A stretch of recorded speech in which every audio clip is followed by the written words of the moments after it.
Singer विवेक राव।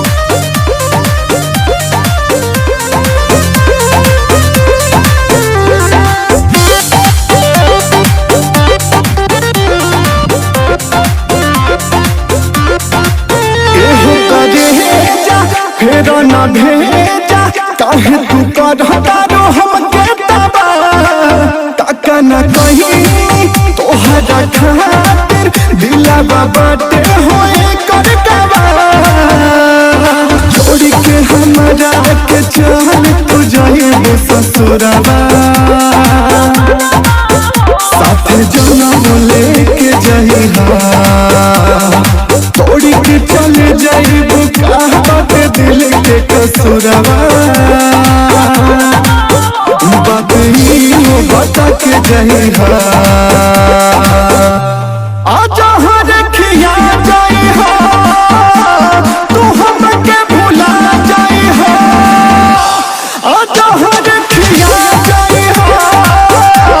तू हमके भुला जइहा। कौन कमी रही हमरा प्यार में बोल बोल रानी रहलू हमरा दरबार में तोर मिठो मिठो पतिया से कायल रहनी पिया भरा हम जागल रहे व्हाट्सएप पे पतिया के रानी हम तो पागल रहे रानी तू अपना हाथ से जहर के मर जाए तो के आई ना नजर अब कर तू हमरा प्यार के कदर रानी अपना होला हमसे सफर अपना होला हमसे सफर दिलवा से खून गिरता रानी तोहर के सुकून मिलता रानी दिलवा से खून गिरता रानी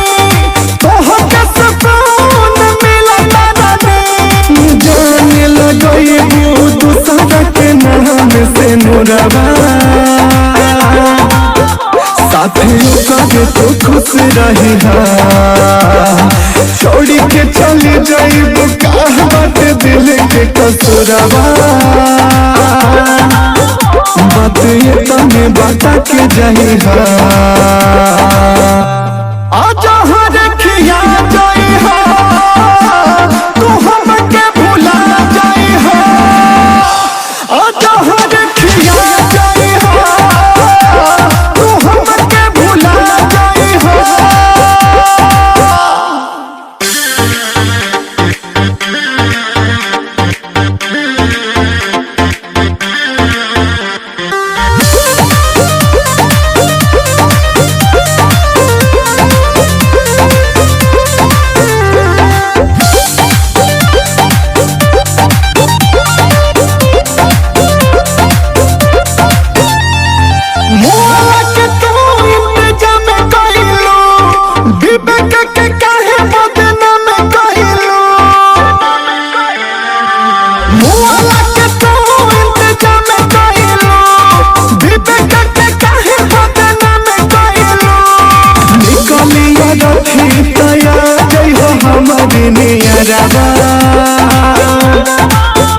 तू कफन ओढ़ा जइहा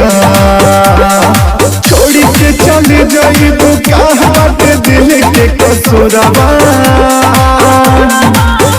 बात ये तने बता जइहा।